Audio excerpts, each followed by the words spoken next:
Kahit sumama ang pakiramdam, tiniis ng ilang deboto ang pagpila para sa pagpupugay o pahalik sa Poong Jesus Nazareno sa Quirino Grandstand sa Maynila.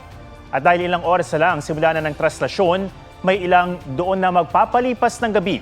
May report si Jamie Santos live. Jamie? Atom, libo-libong deboto mula sa iba't ibang lugar pero iisa ang ahadikain, ang makapagpasalamat sa Poong Jesus Nazareno at humingi ng gabay. At kahit sumama nga yung pakiramdam ng ilang deboto, hindi nila palalagpasin ang pagkakataong makalapit sa poon. Inabutan namin sa first aid station ng MMDA sa Quirino Grandstand ngayong gabi ang 72 years old na si Mirna de Vera. Nahilo raw ito at may iniindang masakit sa paa. Mula na Botas, nagtungo siya sa Quirino Grandstand kasama ang mga apo para pumila sa pagpupugay o pahalik sa Poong Nazareno.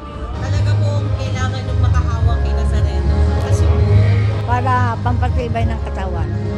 matagal na po kayo demoto.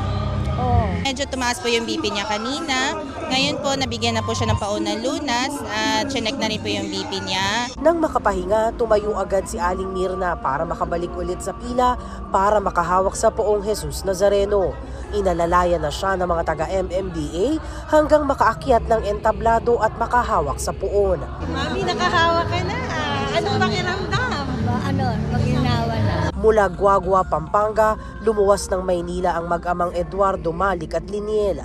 Buhat-buhat ang 5 taong gulang na anak, nagtungo raw sila sa Quirino Grandstand para idalangin kay Jesus Nazareno nung gumaling na si Liniel sa sakit niya sa puso. Bakit po tayo nandito nagtsagang pumila ng ganong katagal?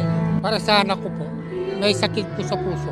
Kailangan po maoperahan po siya. Ang ibang natapos na sa pagpupugay, nagkanya-kanyang latag sa Rizal Park, habang ang iba, tent pa ang dala at mananatili na raw rito hanggang magsimula ang prosesyon bukas.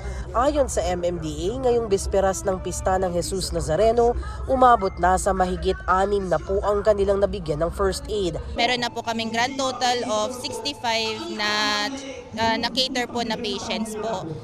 Ranging po mula sa nagpapacheck po ng BP, tapos sa mga medical cases, meron na rin trauma cases na rin po. Ang mga nadapa lang po ito, natalisod. Isang programa ang ginaganap ngayong gabi. Tinatayang nasa 19,000 na ang nasa Quirino Grandstand as of 7 p.m. Isang duwende sa Special Play na itinanghal noong traslasyon.